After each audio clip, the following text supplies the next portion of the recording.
What's up guys, how are we doing? Thomas is here, welcome to the video. I'm going to talk about how to have a happy, good, harmonious, no problems, almost like ideally ideal work relationship with your live-in client when you work as a live-in carer. So let's assume we are not having some issues or serious problems since the beginning. We don't have like some extreme situation where there is a client where we started working and then they are really difficult, like really someone who even you would meet in a normal life at the workplace as a colleague or so, would be someone that everyone would like hate, some toxic person. Okay, so we're not talking about that. That would mean that you need to change a client, obviously. But let's have a look at something like a situation where we have a normal client and we're working for them. They are like physically disabled, maybe spinal cord injury, let's say.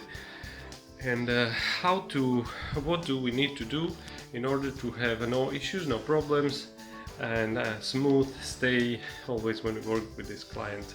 Of course, natural will to care, being like a caring person is a must, because you're obviously going to be the person's hands and legs and mouth often, and you do all the sorts of care for them and personal care and cooking and this kind of thing, so you need to know all that. And you have to be patient. You have to understand that to get used to someone's schedule, someone's routine and ways how they work and function, it takes weeks. So don't be stressed, just realize that with time you will learn, and your client also needs to realize that. I think they went through many caregivers, many live-in carers before you, so they already should have some kind of patience and know what to expect when a new live-in carer starts working for them. So they obviously will have a care plan that you can study. Sometimes they don't have a care plan, they will just tell you what to do as you go, and they expect you to learn as you go. But of course, don't panic and don't forget, and better ask. Don't assume things, better ask, because this project that you are going to do, this live-in care, is about making that person happy and make them to live a happy life. It's not about like you are not working in a team with them. They are not your colleagues, they are your boss. You're working for them, and the project is their life, their happiness.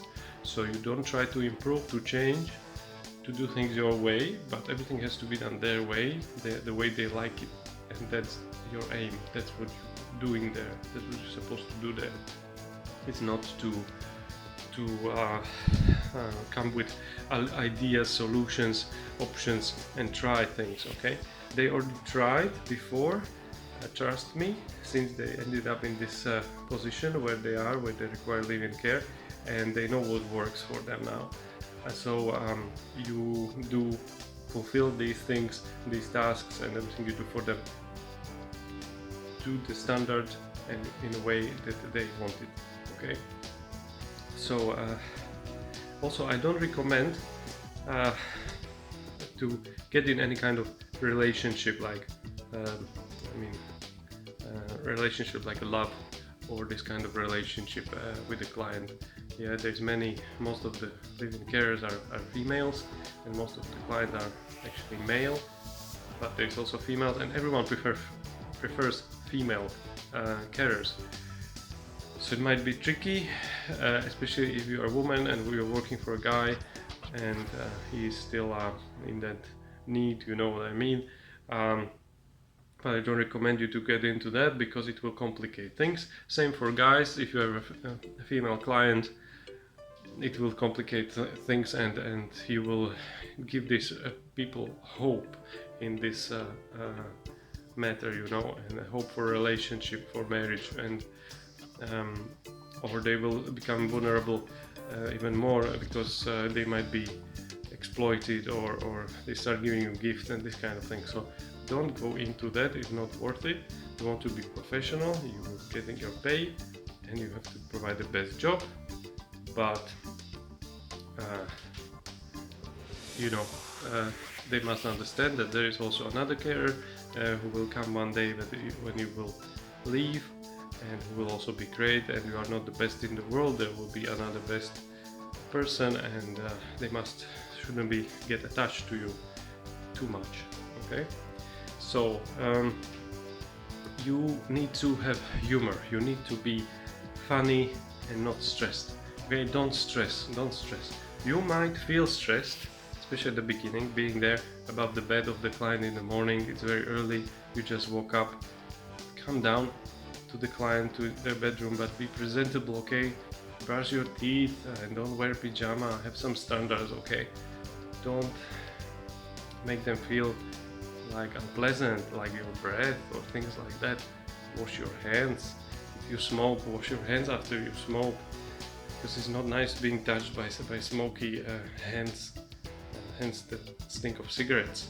Clients don't like it. Often clients don't like a lot of things about care and they don't tell them, but it is brewing inside of them. They get frustrated and eventually they snap, you know.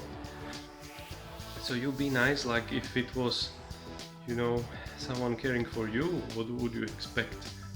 Give the same to your client now, okay? The best, when you suddenly don't remember what's next step, like don't stress, don't sweat, don't start like, oh my god, I don't know, I'm sorry, things like that, or run around like a headless chicken. Ask your client, say, sorry, what's next? I'm not sure yet. Can you tell me? Oh yes. They tell you, and you go, oh yes, that's what I thought. And humor, okay? For example, in England, when you do live-in care, these people have very good sense of humor, English humor, a lot of sarcasm. So you can you tune yourself into this wave of your client, of their humor, and be funny as well.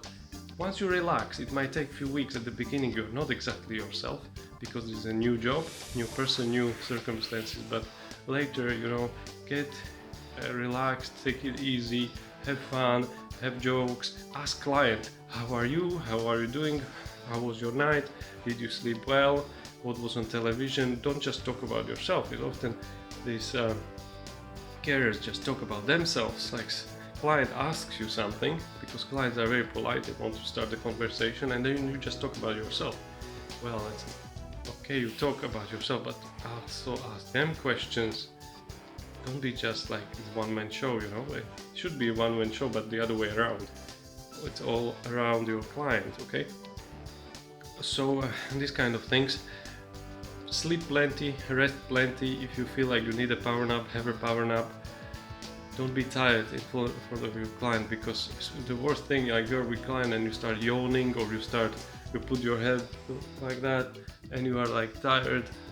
Clients see that and they don't like it, you know, and they will tell you that they don't like it. And there's many other live-in carers available around, and they might call their old carers, or they might start looking for someone else if they don't like you, you know.